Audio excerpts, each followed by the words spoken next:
Maybe you want to know some simple statistics about your data series.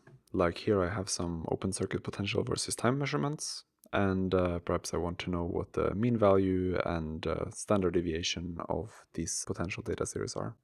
And I also have several tables with the same data, so I can select all of the tables, and I select my data, and I can go to the data menu or just right-click and create statistics.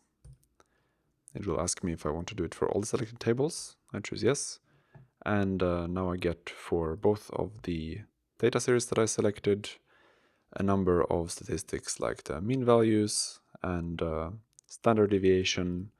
I also get the max and min values and the range, which is the difference between the maximum and minimum values. Another way to do it is if you have a plot, you can select some data. Like maybe I don't want to include this first part where the values are still stabilizing.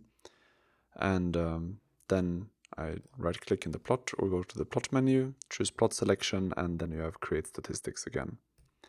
And here again you get the same kind of table, but here you get the x and y data in the plot, so the mean for both and all of the other metrics, standard deviations, and so on. So this is just a simple way to create some statistics for data series in one or more tables.